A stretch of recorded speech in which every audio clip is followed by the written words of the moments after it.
big things. A CineBoys, but not the CineBoys podcast, part of the Cork Bats podcast network. I'm Kenny from Cork Bats, head boy of the CineBoys, and Three Big Things is a podcast where I sit down with a guest to discuss this weekend's biggest movie release. Well, I guess it was technically last weekend at this point. Yeah. Yeah. But why is it called Three Big Things? Simple. We're going to give you three big things, sometimes more you should consider if you're on the fence about seeing a movie. This week we're discussing Indiana Jones and the Dial of Destiny. And I'm joined by my fellow CineBoy, Tom Bragg. Tom, how are you? I'm swell. Good. Just swell. Good to see How are you? I'm doing pretty good. And I will say this about this movie. I think I honestly had very low expectations going into it. I did too. And they were exceeded slightly. So I say overall it was good, a good experience. Yeah. I wasn't disappointed. But then again, not at all. Standards were low. You coming off a Crystal Skull, it's really hard to do worse than that, in my opinion. But yeah, we'll talk about it. But yeah, obviously if you haven't seen it yet, Indiana Jones and the Dial of Destiny is the fifth film in the Indiana Jones franchise. I would say that it's the second film in the epilogue duology. Is duology a word? I think so. Yes. Or maybe it's just duality. I don't know. Duology sounds right. Duology.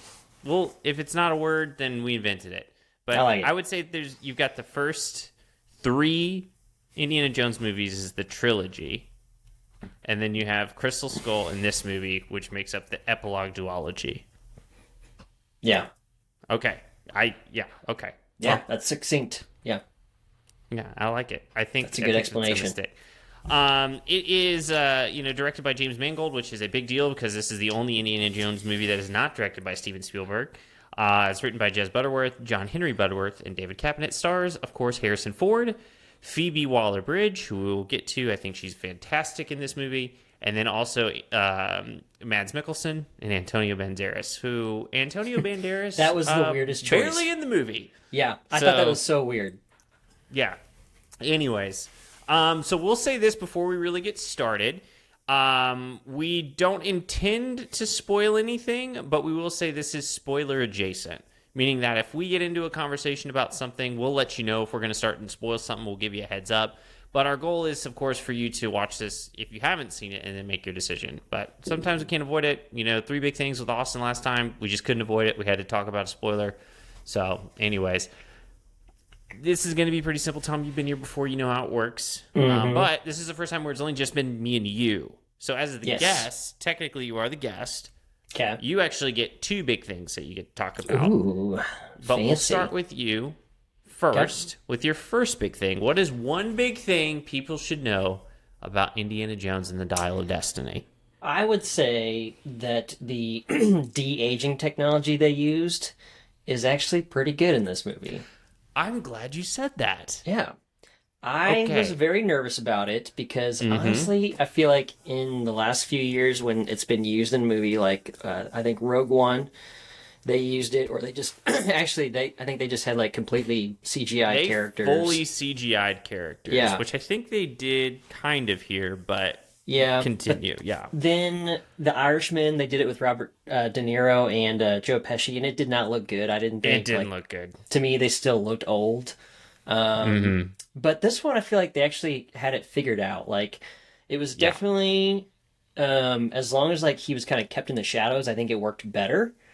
And then I kind of got thrown for a loop whenever he spoke, and it was like his 80-year-old voice. It's just like, okay, that's kind of a miss. But that doesn't fit. Overall, I thought, like, the way that the de-aging technology looked, I thought it looked very good. Agreed. I think you hit on the point I was going to hit on exactly, is that they were smart enough to know, like, hey, let's not put a ton of lights on him. Yeah. And there's a few scenes where he's pretty well lit and you can tell it's not real.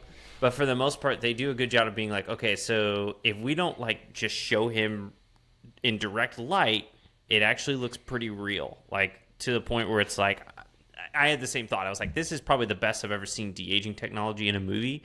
Yeah. Save for a few small parts, but Overall, I thought they did it well. The other thing I was going to mention about that too is that I feel like it did a good job of servicing the story. Hmm. I think that anytime you use CGI in a movie, whether that's, de-aging or just like general CGI, like I have a big problem with it if you're just using it to use it. Like The Yeah. Flash is a great example of that. Like they Yeah. just use CGI everywhere. It looks terrible and I can't stand it. And I know Yeah. when a movie's doing that. Like, and people are smart and they know it too.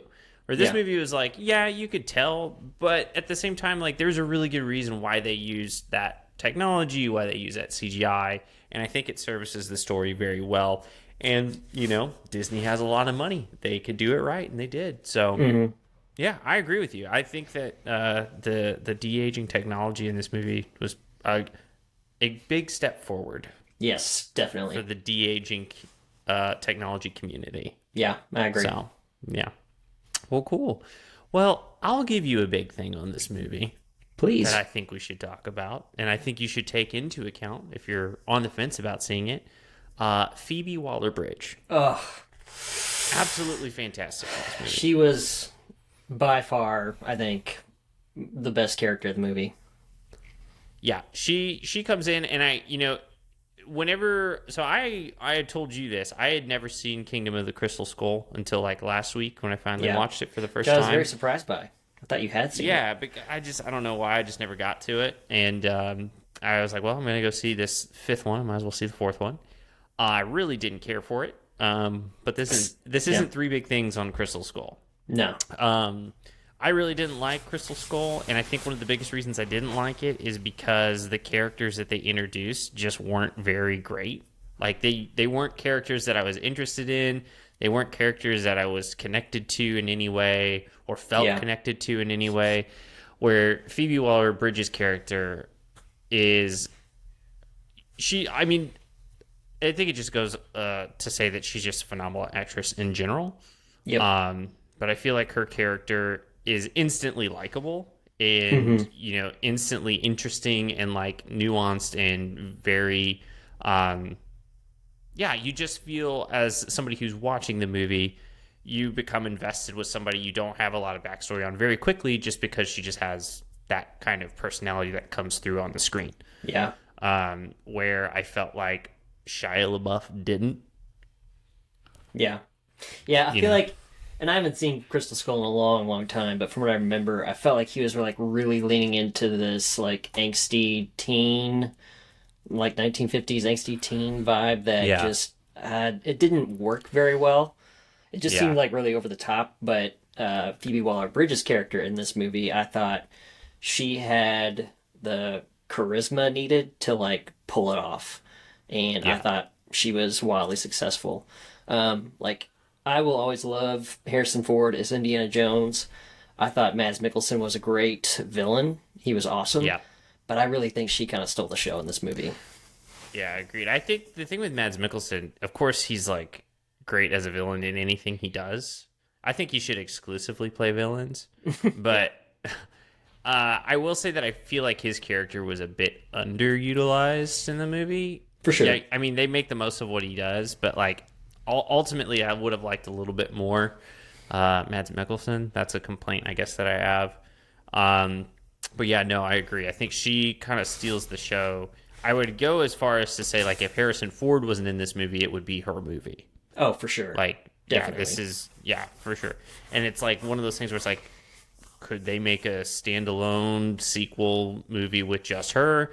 Maybe throw Short Round in there somehow. Like, Oh I'd go yeah. see that movie. Now you're talking.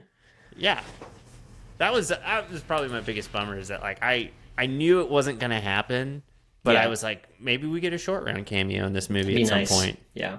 Yeah, that was, happen. if I can give like a quick critique, I do feel like it almost didn't need Sala. Like I love that character, I always have, but like it just Sure. seemed such a brief cameo, it almost wasn't necessary. And the Yeah. same with Antonio Banderas' character. It's just like that was such a weird throwaway.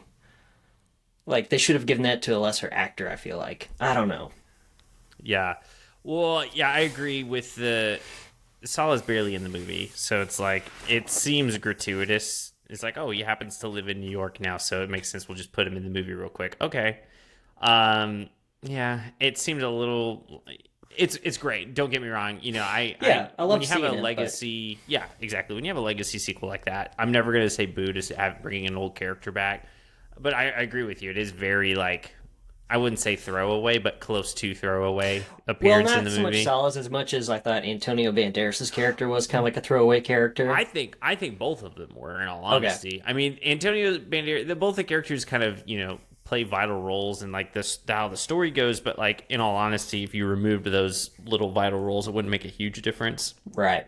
So I don't know how vital you can call that. Antonio Banderas' character is like, oh, cool, Antonio Banderas is in this movie, and then it's like, Oh, spoiler, he's oh, he's gone. Okay, cool, that was it. Great, cool, glad he was there. We're supposed to believe that him and Harrison Ford have this huge backstory, like Right. friendship, which we don't dig into at all.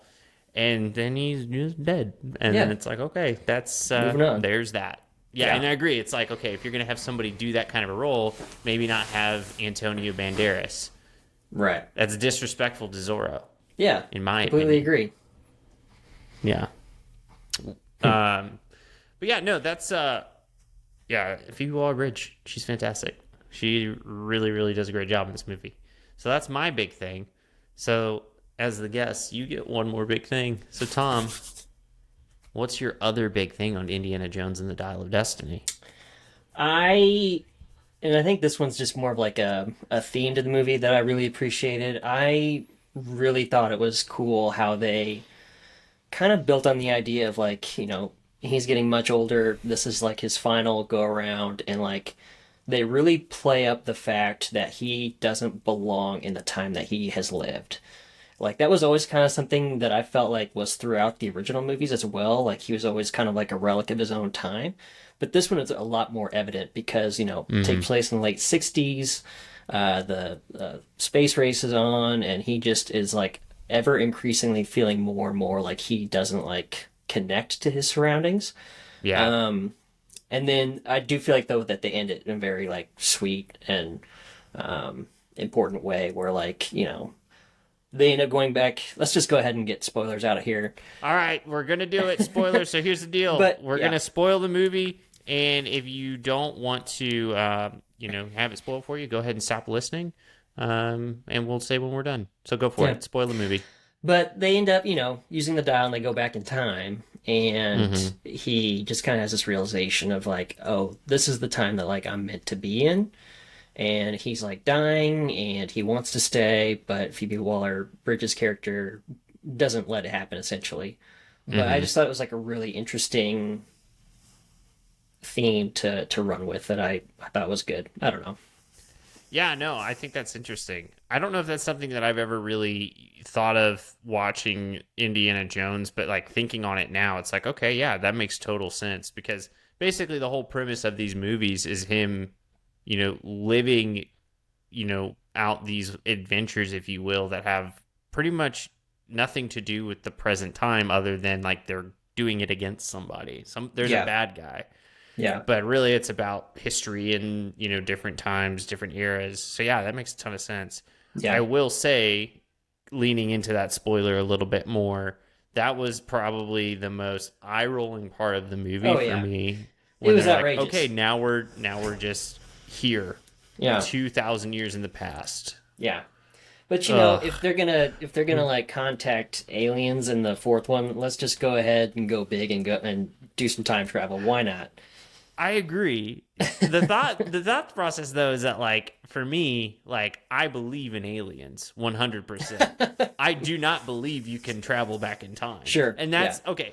To be fair, I also like the first 3 Indiana Jones movies as well. All have ridiculous things. They all happen in have them. levels of absurdity that don't really happen in any other movie. Right. That's not actually going to happen. But for me, it's like, okay, traveling back in time, that's too far. Yeah.